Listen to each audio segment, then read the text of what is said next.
চট্টগ্রামের সীতাকুণ্ডে গ্যাস লিকেজে ৯ শ্রমিকের মৃত্যুর ঘটনায় ফিরদৌস স্টিল শিপ রিসাইক্লিং ইন্ডাস্ট্রিজের সব কার্যক্রম স্থগিত করেছে বিএসআরবি।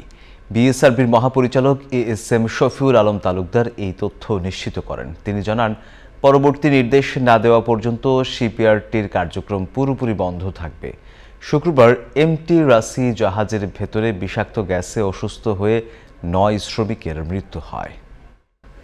দর্শক, চট্টগ্রাম থেকে আরও জানাতে, এই ঘটনায় আহতদের বর্তমান অবস্থা জানাতে চট্টগ্রাম মেডিকেল কলেজ থেকে সরাসরি যুক্ত হচ্ছেন সহকর্মী নয়ন বড়ুয়া। জয়, আহতদের কি অবস্থা দেখছেন, সব মিলিয়ে জানাবেন আমাদের। সোহাগ, আপনি যথার্থ বলছেন। আমরা যেখানে দুর্ঘটনা ঘটেছিল সীতাকুণ্ডের একটি শিপইয়ার্ডে, যেই শিপইয়ার্ডে দুর্ঘটনা ঘটেছিল সেই শিপইয়ার্ডে কিন্তু আমরা দেখছি সেখানে কিন্তু তদন্ত কমিটি গঠন করা হয়েছে। তো যেখানে তদন্ত কমিটি গঠন করা হয়েছে, তদন্ত টিম কিন্তু সেখানে অবস্থান নিয়েছে গতকাল থেকে এখনো পর্যন্ত। সেখানে একের পর এক করে তদন্ত টিম সেখানে যাচ্ছেন।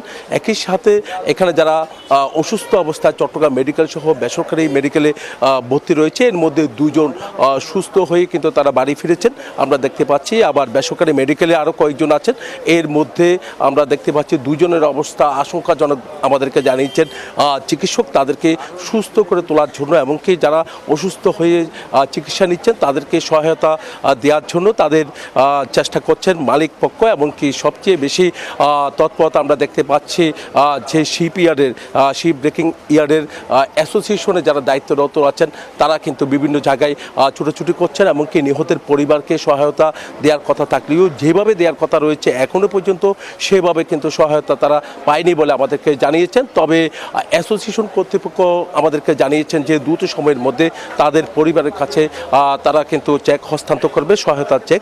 তো একই সাথে যারা এখানে অসুস্থ অবস্থায় চট্টগ্রাম মেডিকেলে ভর্তি আছেন, চট্টগ্রাম মেডিকেল সহ বিভিন্ন মেডিকেলে ভর্তি রয়েছেন, তাদের চিকিৎসার ভার কিন্তু মালিকপক্ষ নিয়েছে বলে আমাদেরকে জানিয়েছেন। তো এখনো পর্যন্ত চিকিৎসা তাদের চলছে। 2 জনের অবস্থা আশঙ্কাজনক থাকলেও তাদেরকে সুস্থ করে তোলার জন্য তাদের যে চেষ্টা, সেই চেষ্টা কিন্তু তারা অব্যাহত রেখেছেন। তবে এরকম দুর্ঘটনা যেন আর না ঘটে, যেখানে জাহাজ ভাঙা শিল্পের এখন বর্তমান যে একটা আতঙ্ক আমরা দেখতে পাচ্ছি, মানুষের শ্রমিকদের মধ্যে একটা আতঙ্ক দেখা যাচ্ছে। এই ছিল আমার এখানকার সর্বশেষ। ফিরে যাচ্ছে স্টুডিওতে সোহাগের কাছে। জয়, আপনাকে ধন্যবাদ।